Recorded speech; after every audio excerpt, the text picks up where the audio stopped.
Hi, everyone. My name is Monique Ellison, and I am the program manager for student success with Iowa and Minnesota Campus Compact. My pronouns are she, her.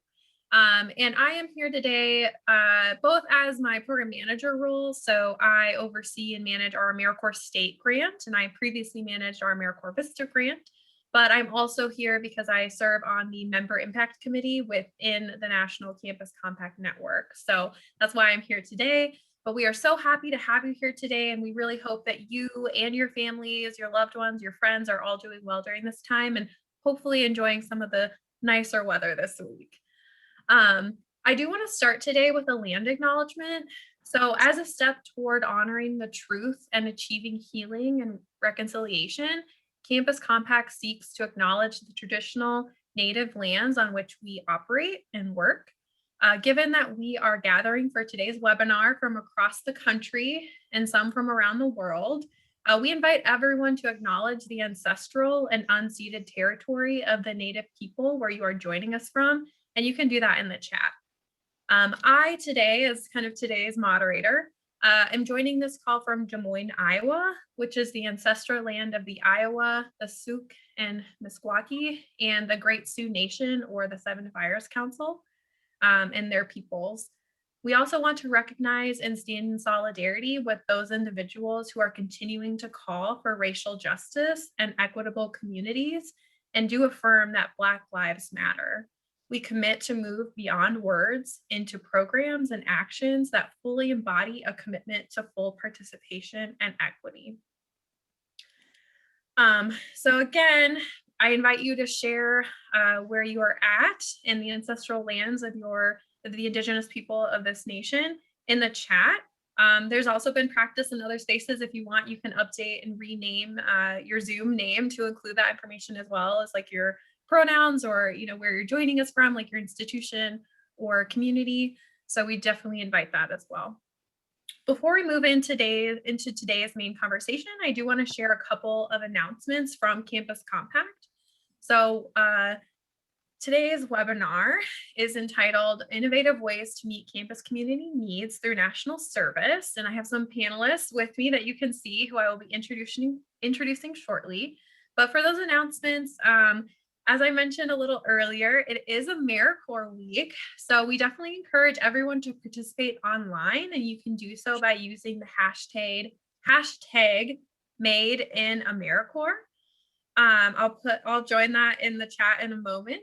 But AmeriCorps Week is just a great opportunity to put a spotlight on what's happening in your community. So whether you're an AmeriCorps alum, you can maybe share your experience, take a picture of yourself, look at what your old host site is doing now, and like the work and the legacy of what's going on today.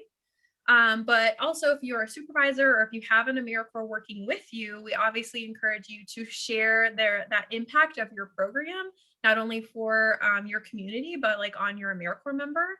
So again, that hashtag is Made in AmeriCorps. Campus Compact is also inviting folks to submit a syllabus to include in the Service Learning Syllabus Archive. They're interested in syllabus submissions from all disciplines and areas of study. They're particularly interested in first-year seminars and learning communities, senior capstones, interdisciplinary courses, courses that directly address or engage racial justice and equity, and also sequential courses or cases in which all or most of students' core courses are service learning courses. So we also want to share too, next week is the Western Region Continuums of Service Conference. That's on March 17th. So you can still register if you are with a member campus of Campus Compact. You can join for free. And there is also, I believe, a discounted rate for AmeriCorps members if you're not on a member campus. So all of that information can be found at compact.org. So again, all of that can be found at compact.org. So now let's dig into it. Let's talk about what we're here to talk about today. So I do want to start by introducing my co-presenters, the panelists, if you will. So Stephanie Dodd is the Student Resource Center AmeriCorps Program Director for Ohio Campus Compact. She has led the effort to develop the SRC initiative 2 years ago and continues to enhance the program by supporting AmeriCorps members, site supervisors, and community partners. So give yourself a wave, Stephanie. Hello, welcome. We also are joined with by Mary Ellen Earnhardt, and she is the director of the Montana Department of Labor Career Lab and is thrilled to be able to work with AmeriCorps in her program because they make a difference. Give a wave, Mary Ellen. Hi. Hello. Thank you.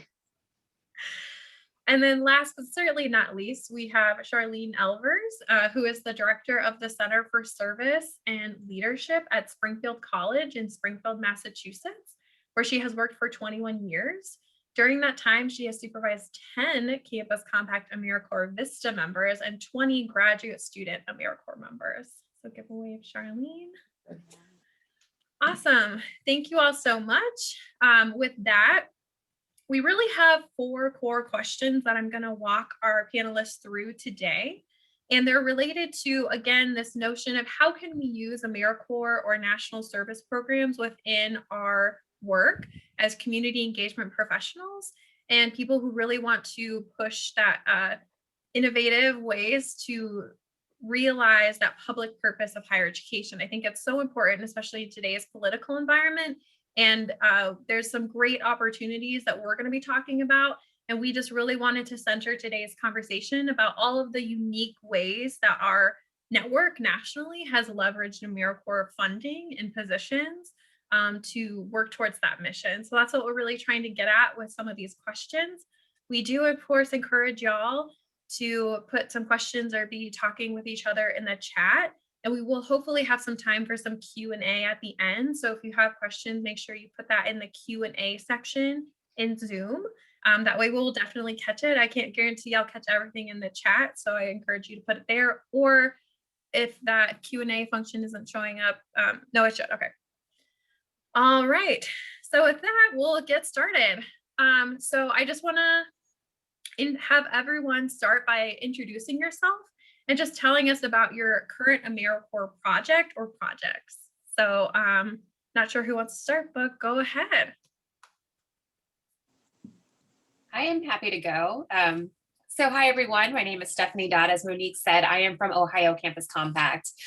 2 years ago, we were awarded a planning grant where we spent about 7 months focused on working with our college and university campuses with staff there to develop our initiative. The goal of our Student Resource Center initiative is to have AmeriCorps members on campus working with faculty and staff to provide resources to students who are currently underserved and in need of resources to ensure that they are able to stay enrolled in their courses, that they're able to be successful in their courses, and then ultimately that they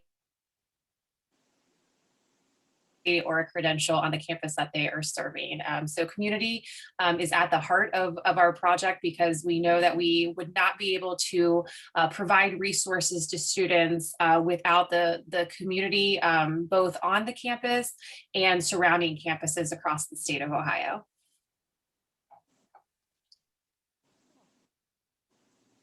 All right, I can go next. I'm Charlene. I'm in Springfield, Massachusetts at Springfield College, and we are a small private institution. And for the past 5 years, the past 5 AmeriCorps Vistas have focused on strengthening our connection directly with the neighborhood that surrounds the college campus. So currently the project is with our local elementary school that's a mile from our campus. And our AmeriCorps VISTA is training education majors to serve as intervention specialists at this elementary school, primarily for 2nd through 5th graders.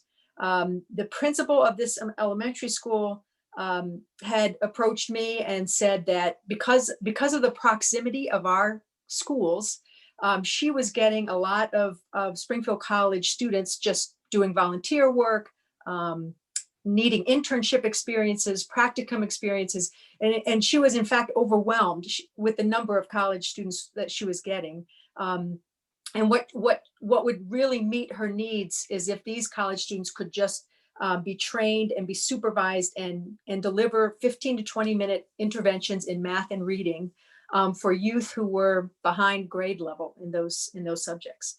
So it was great to have the opportunity to be able to write a VISTA grant to address this real need and also meet the requirements of Springfield College students who were seeking to fulfill their academic engagement in a local school.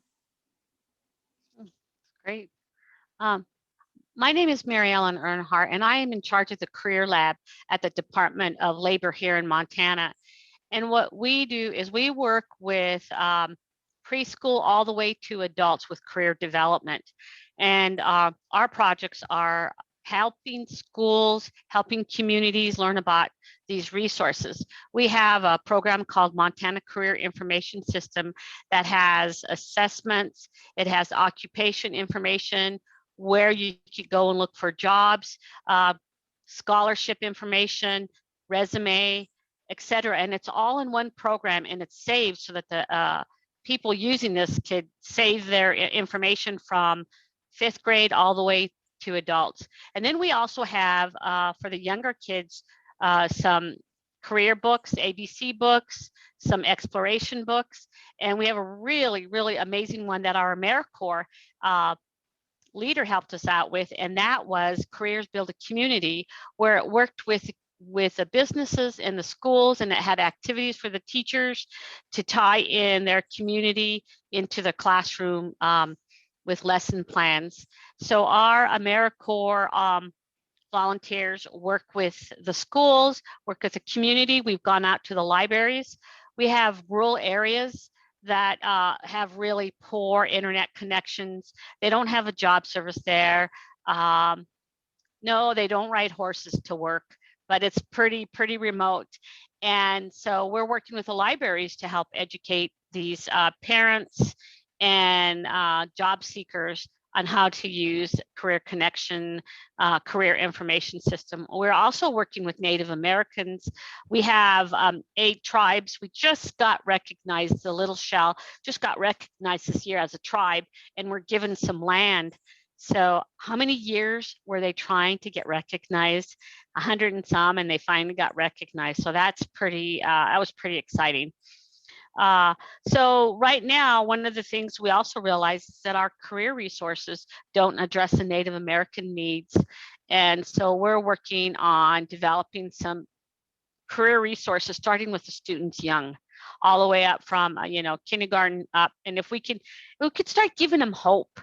And if they could realize, wow, I can learn this and then give back to my community, because that's real important for them is to find a rewarding career that'll help them give back to their communities. So that's another thing that we're working on. Been kind of fun. Thank you. Yes. Well, thank you, everyone. And yeah, that's definitely great news, Mary Ellen, that it would finally happen, the recognition, but of course, part of the nature of, this country that we find ourselves in, that it took 100 years for that tribe to officially be recognized by the federal government. So I'll also share quickly what we do for Iowa and Minnesota Campus Compact. So we operate a VISTA program as well as an AmeriCorps state and national program. And our VISTA program has these 3 different cores. And so we have a health core. So they're doing a lot focused on college campuses and also in the community with community-based organizations that are focused on student basic needs. So some of the times that looks like, developing a student resource center that can include like a food pantry, but it can also be like a mental health center. It's really looked a lot of different ways. And that's one of the things that we see a lot happening in Minnesota, and we're doing a lot more work towards in Iowa for those sites. We also have within the VISTA program an education core. So those are folks who are trying to work on either like the K through 12, like college access, or helping with retention and matriculation for current college students, particularly students who would normally be in those marginalized groups and need a lot more assistance to get through the system.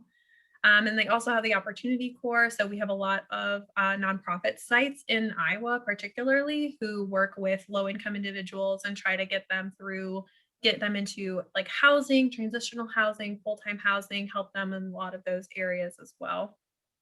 Our AmeriCorps state program, which I mentioned earlier that I manage, we work just in the state of Iowa, and our host sites are usually our college campuses. And so we have full-time members who serve like 11 months, and they are helping our campuses really enact that kind of civic action plan or their strategic priority for how are they really working with the community and creating opportunities with the community, and not, and recruiting college students, but also helping the campus at large really come together and focus on how are we putting the civic purpose of higher education forward in our mission as an organization and an institution. But we also do sometimes have sites that are at the volunteer centers in Iowa, which is really exciting. And they partner with a member campus, and they do a lot of that recruitment of the college students. That obviously has been a little upended this year with COVID, as I'm sure everyone has experienced, but we are, we have a lot of really great partners in that area as well. So I think that kind of moves us into our next question for conversation today, which is, so Campus Compact's mission, right, is to advance the public purpose of colleges and universities and really deepen their ability to improve community life and to educate students for civic and social responsibility. So how do you all see your AmeriCorps project and your work with community aligning with that mission? Because we've all kind of talked about how we have our unique focus area. And so we're kind of, how does that align with this overall idea of the public purpose of higher ed? Well, I'll start since Stephanie started last time. I think while with social services, going out to the libraries and working with the libraries and addressing the needs of the rural people and getting them connected to secondary education or possible career opportunities, that'll, we understand that if we improve their life and their skills, it'll improve their communities and decrease poverty in their area. The other thing too is recognizing the need for we have 8 reservations, and recognizing the need to start working with a younger generations with career development in the aspect that they learn about their communities and the infrastructure of their communities. What does their communities need, and how can they make a difference? And so understanding about their community, I think, is real important. And also, I have to tell you that, each reservation is different. They have different needs. So opening up and listening to their needs and designing the programs around what their needs are and what they want, not what we think they want. So, and helping them in that aspect. So those are some ways that we give back and Yes. civic engagement. Yeah, thank you. And that's a really important distinction, that we are, co-creating and really listening to these opportunities within our community. We are part of the community. We are not wrapped up in the white savior complex, right? Or we're hopefully working against that. So. Yeah, I think that might be a good segue into what we're working on at Springfield College. And just to provide some context, Springfield College is located in the city of Springfield, which is a very racially, ethnically, socioeconomically diverse city. But our campus does not reflect that, really. We are predominantly white, traditional age, 4-year college campus. Our students tend to not come from cities. They've never lived in a city. They mostly live in suburban areas or still from rural areas. So even though Springfield is a small city, it's a big transition for our students to just come into Springfield. So as I had mentioned earlier, for the past 5 years, we've been really focused on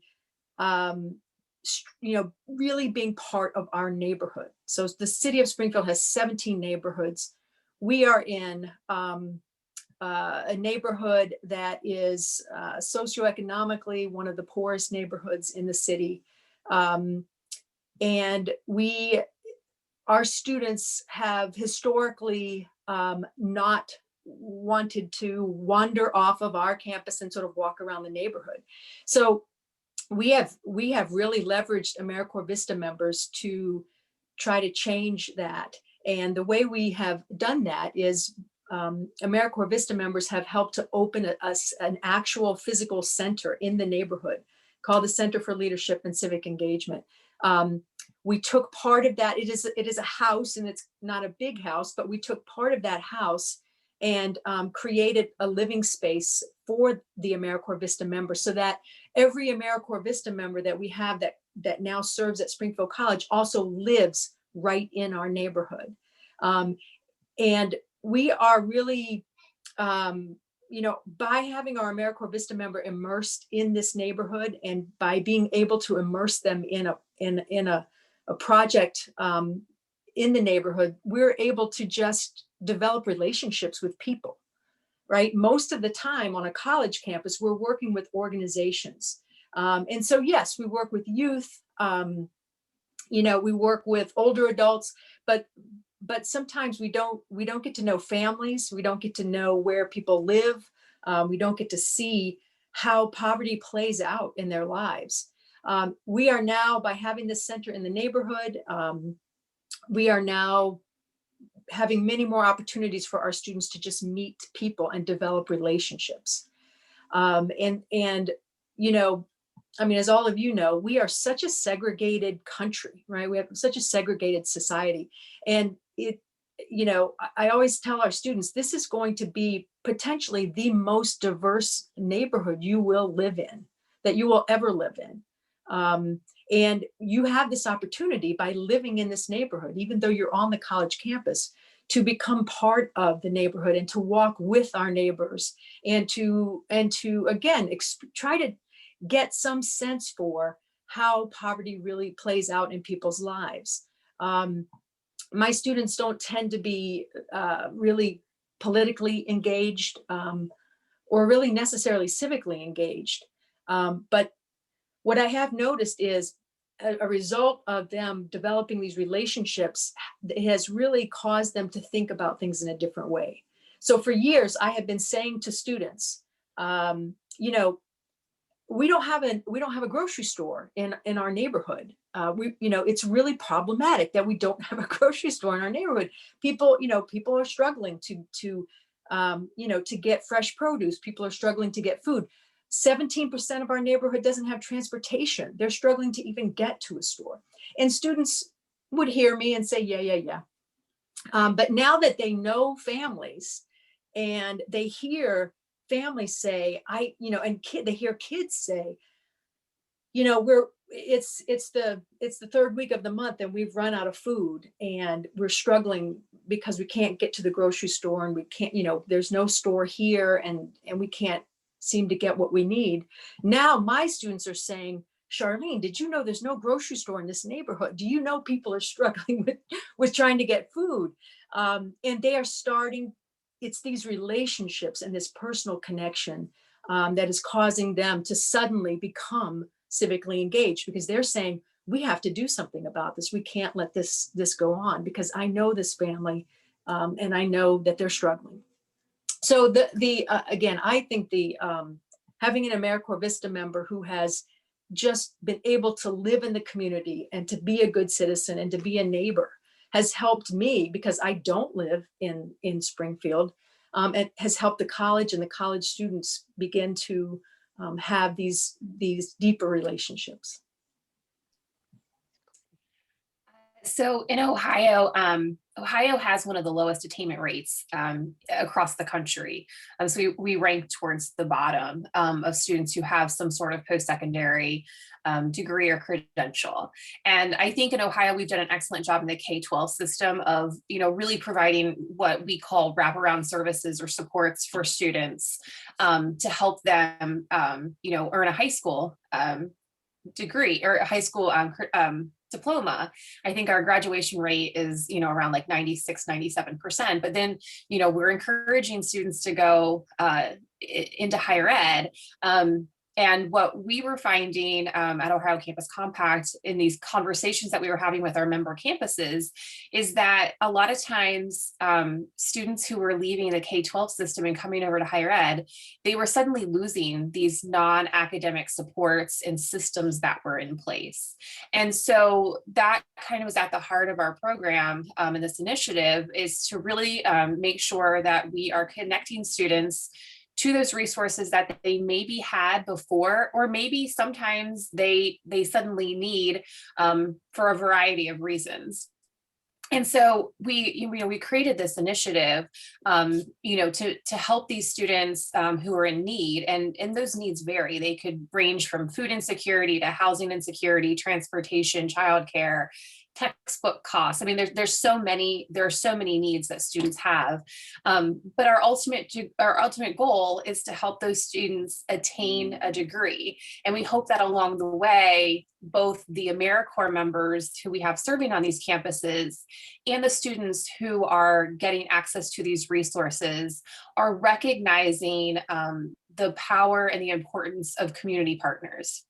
And I mentioned before, sometimes these resources do exist on campus, but a lot of times these resources exist out in the community, either through other nonprofit organizations, state and federal government programs that may exist. And so we're really hoping and to teach the students to become aware of these resources that exist, to take advantage of them and to use them, for their own personal good so that they can get ahead and at the end of the day, be able to give back to their community that's helping them.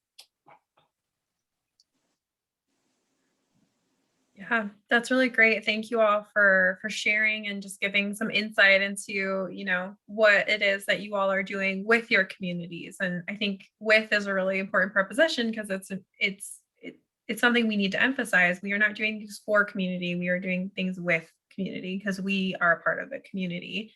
And I found, with our AmeriCorps programs, we've been working on some of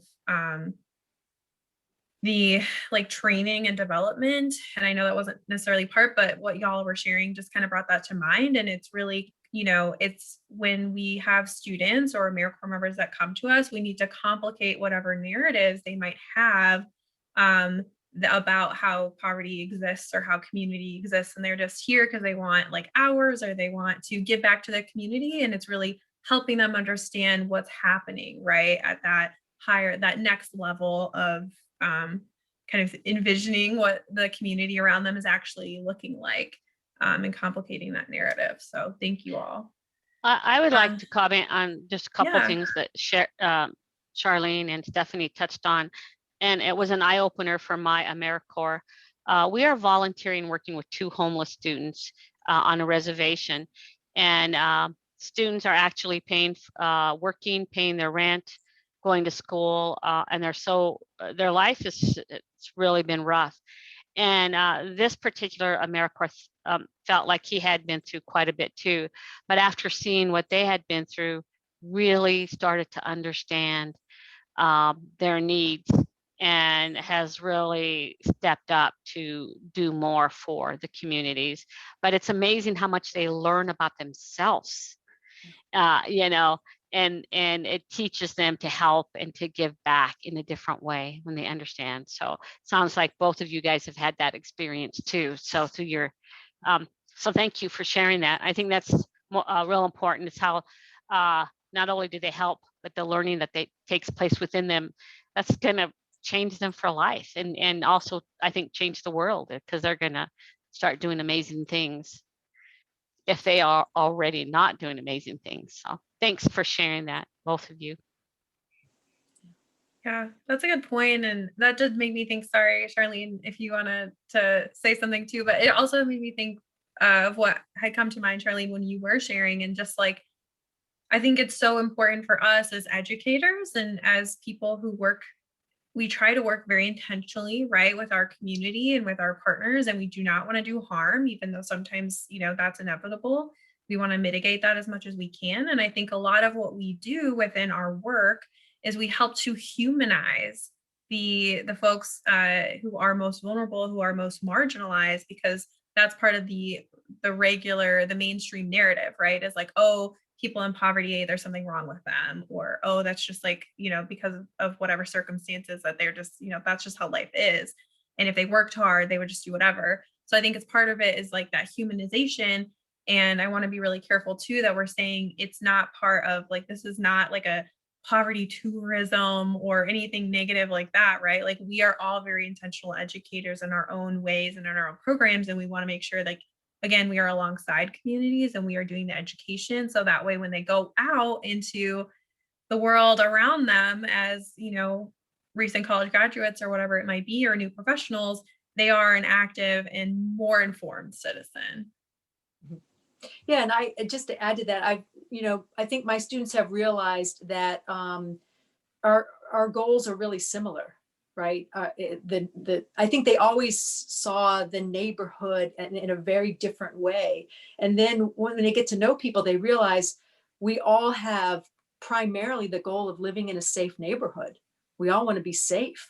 And we, and we need to work on that together. And hey, a grocery store in this neighborhood wouldn't just benefit our neighbors. As a college student, I also need to get off campus and get food. It would really benefit me. And they begin to see a lot more connections than they had seen in the past before this happened. Yeah, and Monique, if I can add, you talk about not wanting to, make these programs all about poverty. And that's one thing that's been really important for our initiative is that,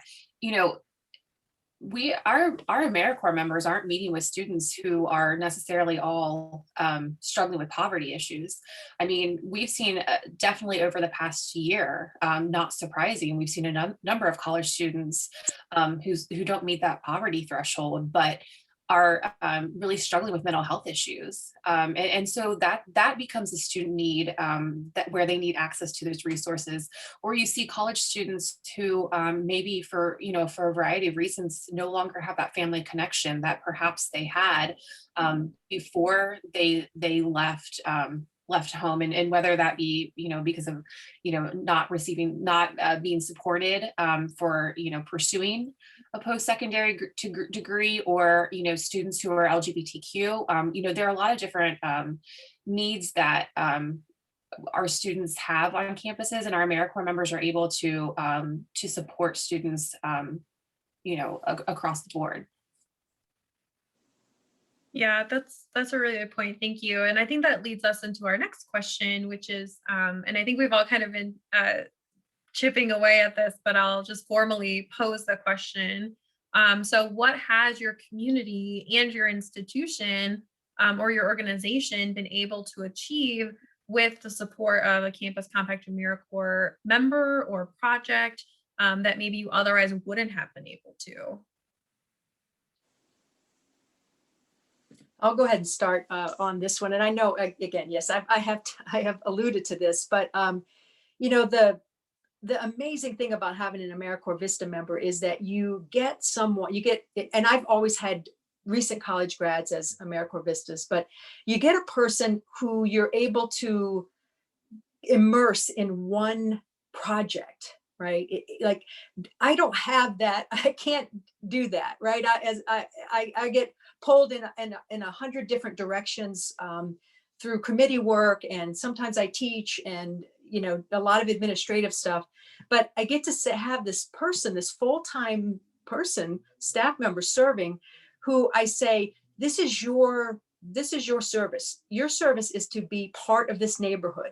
So I want you to go to every community-based meeting that you can find. I want you to be out and about around the house that you live in and meet your neighbors. That's part of your work. Is I want you to meet all of your neighbors and tell them about what our center has to offer, because we offer after-school programs, and we offer family engagement programs, and we have a community garden. Make sure you are out and about in the community in every possible way.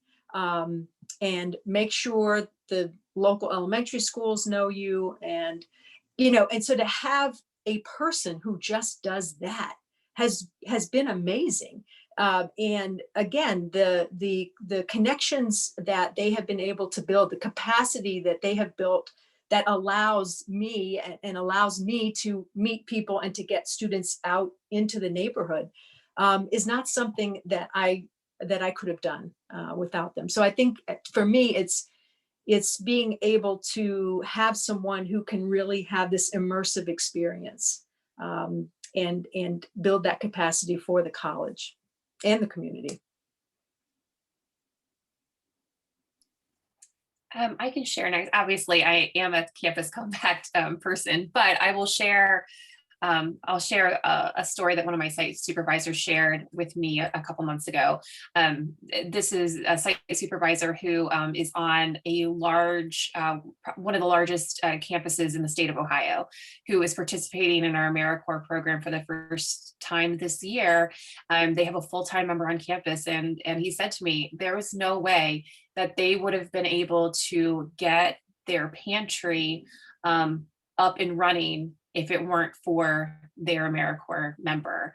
And this individual was able to come in, was not from, this isn't Cincinnati, not from the area, literally moved in and just started serving immediately, and was able to do something that they hadn't been able to do on campus for years because they just didn't have the capacity to do it.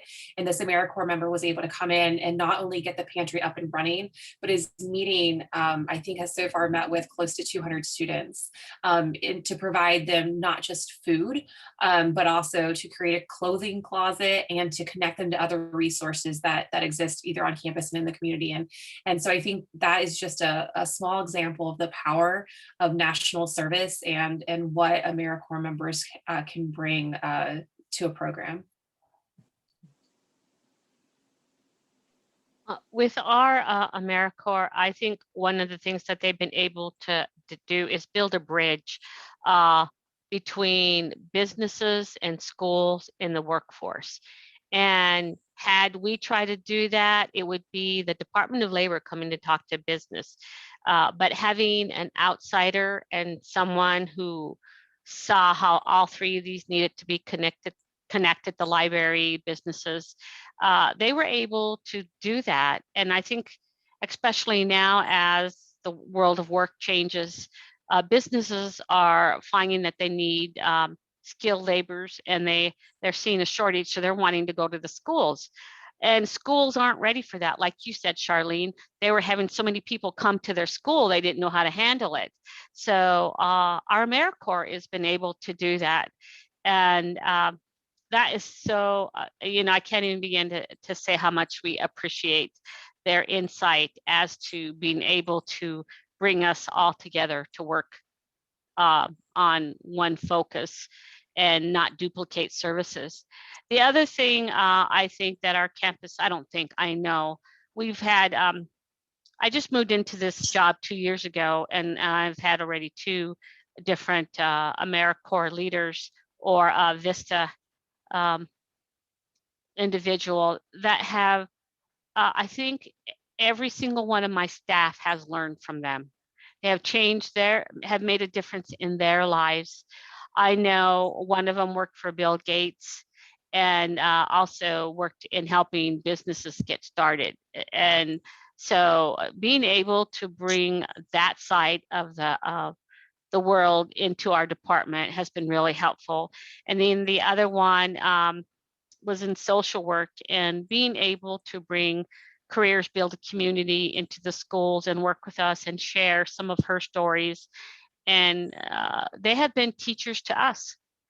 And I know as they have left, it's hard to let them go, but we are all so much better for their knowledge and being able to share their individualism with us, and it has really made an impact on my staff.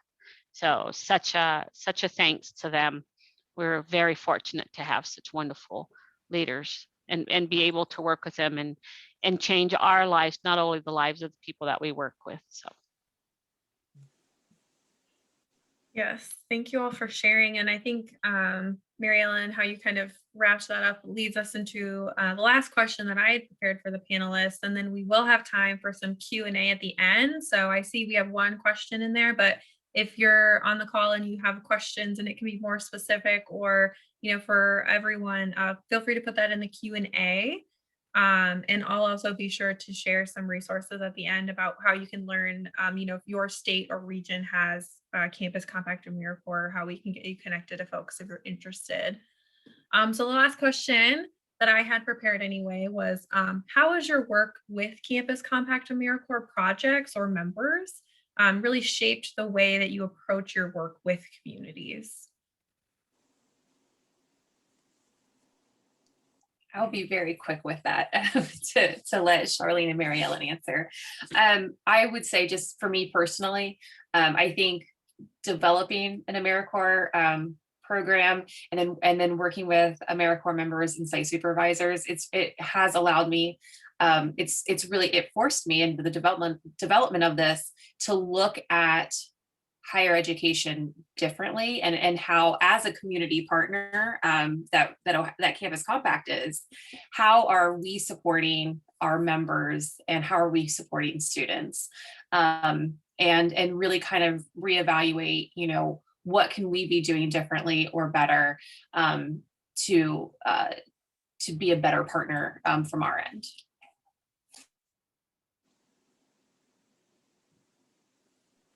I will say that it has, when we talked about working with the reservations and the Native students, we have been interviewing some of the community members and learning what they want and their needs.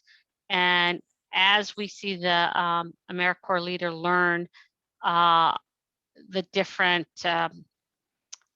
cultures in each reservation, and adjusting our material and et cetera for them, that has opened my eyes, because I take it for granted. I know all these reservations and all these tribes, and I work with them. They're just like my brothers and sisters.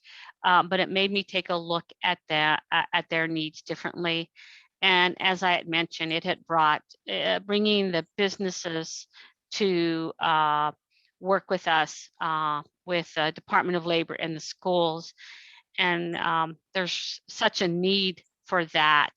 And the catalyst of that was the Campus Compact leaders. So they got us all together, and really, really appreciative.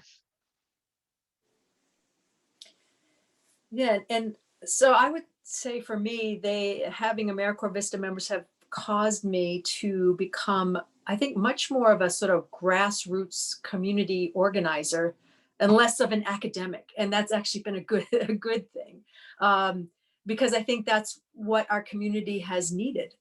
And so, anyone who works on a college campus knows that, one of the reasons you want to connect with a community-based organization as opposed to a neighbor is because of liability, right? So, that's kind of how we fell into all these models of, well, we're going to work with this school or this agency because we know that they're sort of they have insurance, we have insurance, there's not so much liability.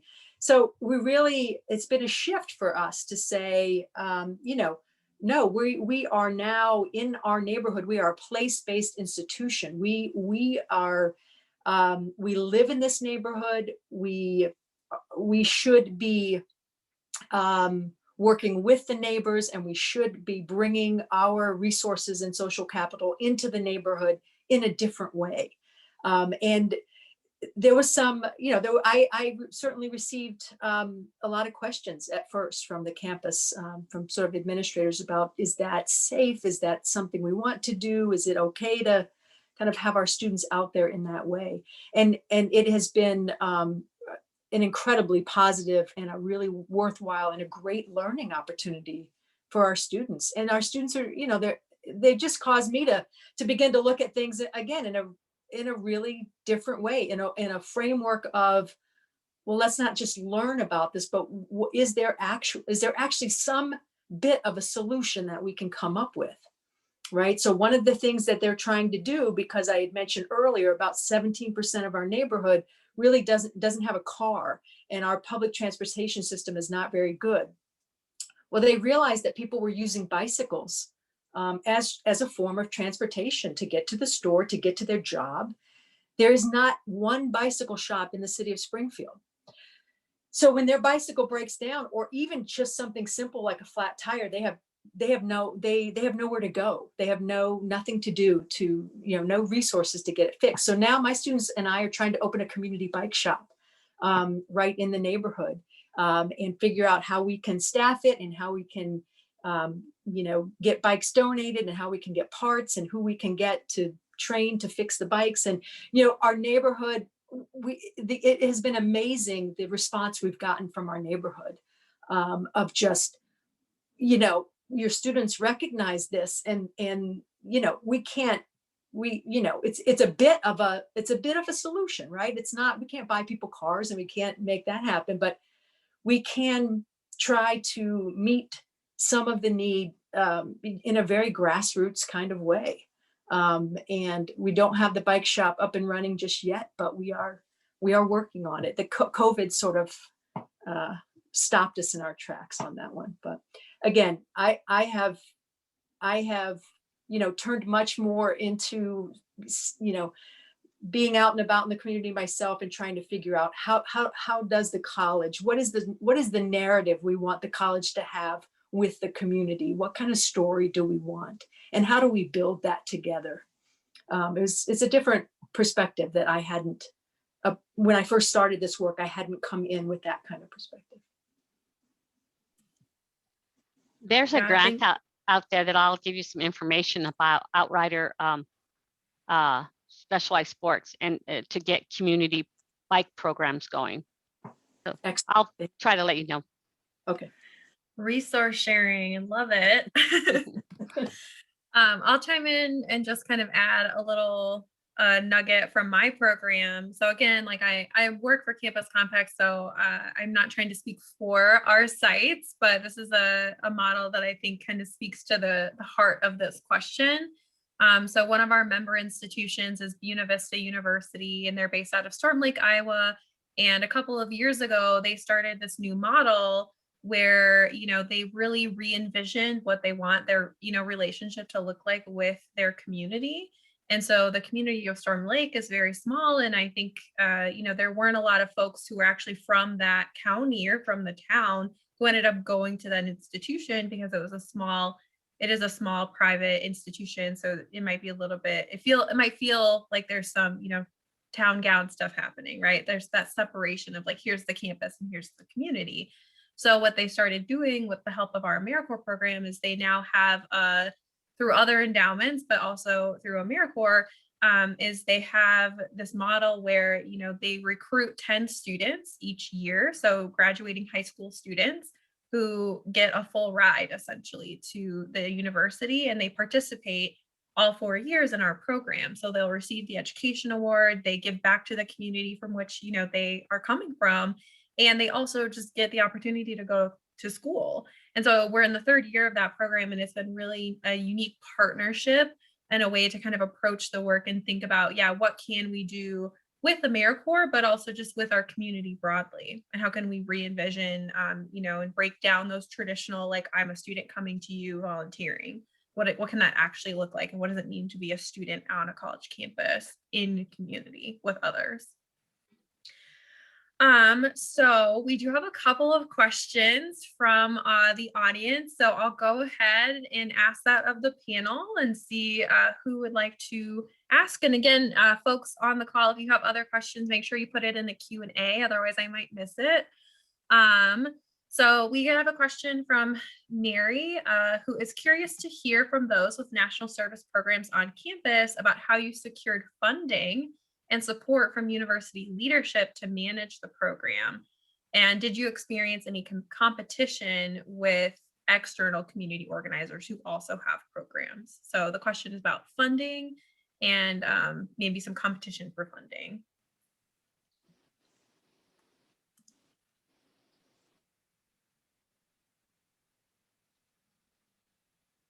I mean, funding is always tough. I know, every college campus, if you have an AmeriCorps VISTA member, you pay a certain a fee to cover costs from that VISTA. So it is somehow I was able to lobby for that fee to be put into a budget line. And then once it happened the first time and that money was in there, it kept just getting renewed. In fact, sometimes that money would show up in my budget, even if I didn't have a VISTA member. I don't know. It was kind of making the case that first time, that first VISTA, very first VISTA I got. It was making the case for why, what was going to be the outcome of this? Why was this important to do? I know it's not a very good answer, but again, my sort of argument to the college was, I'm a one-person office, and this will double my staff, right? It will double the staff of our office for this small sum of money. In fact, the sum of money was less than me trying to ask for a graduate associate. So I just kind of presented it, in terms of, in that way. And the business and finance guys seemed to think that was a really smart decision. So. Does the governor's office support your programs? I know our governor's office really supports the universities, and working with universities to make sure that they have funding for these programs. I don't know, in Montana it's that way. I don't know if it's that way with the rest of you, but yeah, I mean, we're a small private institution, so it certainly does work more like that for the public, public schools in Massachusetts, but not, we don't, again, being a small private institution is a different, yes, different model. Yeah. Yep. Yeah. Again, speaking from my campus compact lens, but what I usually hear from our site supervisors and how we kind of work with them is when they submit their, grant application to us, we give them the actual value of the position. So, the cost share is usually only like a third. At least for our program, it's usually only a third of what their living allowance is. If it's a stipended position, the living allowance. And so we say, okay, for I think our cost share this upcoming year is like 5,000 something. For this amount of money that you're investing into this position and really the project itself, the value of it you get is this amount. And sometimes we have found that has helped supervisors on their campus of like, okay, your line item 1 year is like this 5,000 amount or whatever your cost share might be based on your own program finances. And then from year to year, it can help you and you can build that out and potentially get a full-time staff person or a half-time staff person, or re-envision what your campus is able to do because you put it on that budget line.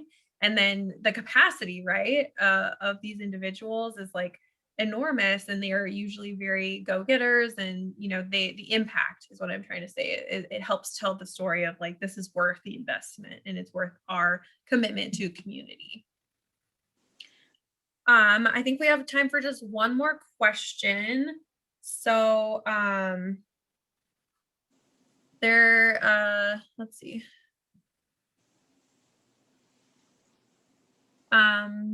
Another question is kind of along the same line, so I'll go to the other one. But so the AmeriCorps launched this new initiative this year called Schools of National Service.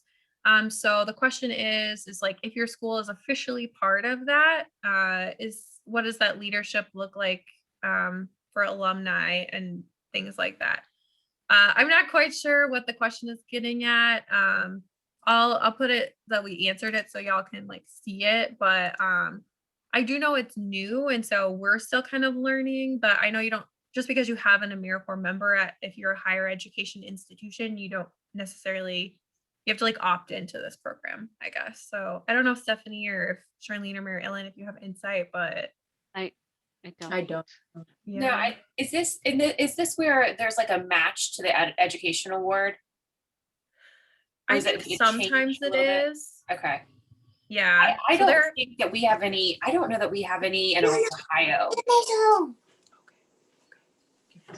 yeah, I know we have some of our member campuses who have AmeriCorps members that are part of this national or the schools of service, but I think just to kind of wrap it up, I know we weren't able to actually answer that, so I apologize. But I think for me, it's a great opportunity because in the past, what we've kind of heard is that like they don't really want AmeriCorps members. They don't really want AmeriCorps members on college campuses because like they weren't doing things that were actually building community and doing work with campus. Um, so I think for us, it's really just this great initiative as they see us as true partners in this work and with communities. And I think that's, that's part of our goal and our mission. Again, if you have some great resources that you would like to share, make sure you're sharing that with in the chat. I know I've been seeing some links, but just make sure if you want everyone to see it, you select all attendees and panelists.